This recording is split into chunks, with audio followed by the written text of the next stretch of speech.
Je, ukiambiwa mbegu ina ustahimilivu wa magonjwa inamaanisha haitopatwa na magonjwa? Wakulima wengi wanapoambiwa kwa mbegu ina ustahimilivu wa magonjwa fulani, basi wanaamini kuwa ile mbegu haiwezi kushambuliwa kabisa na huo ugonjwa, jambo ambalo si kweli. Lakini ukweli ni kwamba ustahimilivu wa magonjwa si kinga kamili. Ustahimilivu ni uwezo wa mmea kupambana na ugonjwa na kupunguza madhara, ila haimaanishi kuwa ugonjwa hautaweza kuingia katika mbegu hiyo au mmea huo. Ipo hivi mkulima, mbegu yenye ustahimilivu ni kama askari aliye na ngao vitani. Ngao itamsaidia kujilinda, lakini haimaanishi hawezi kushambuliwa. Ndipo hivyo hivyo kwenye mbegu zenye ustahimilivu. Kwa nini mimea yenye ustahimilivu inakufa na inapatwa na magonjwa? Hata mbegu hiyo bora kiasi gani, ikikutana na mazingira mabaya lazima itaugua. Mfano mazingira hayo kama mvua nyingi au unyevu. Hali hii huchochea magonjwa kuwa mengi, hasa ya fungus na kibakteria, na hupunguza uwezo wa mmea kujilinda.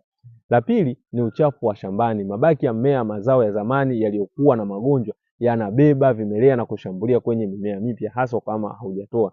La tatu ni kupuuza kinga. Wakulima wengi hupuuza kinga kwa kuwa wanaamini kuwa wamepanda mbegu yenye ustahimilivu, basi hawana haja ya kupulizia dawa mara kwa mara. Hilo ni kosa kubwa zaidi. Nini cha kufanya? Kwanza kabisa, chagua mbegu zenye ustahimilivu kulingana na eneo ulilokuwepo. Angalia historia ya eneo lako linashambuliwa sana na magonjwa gani.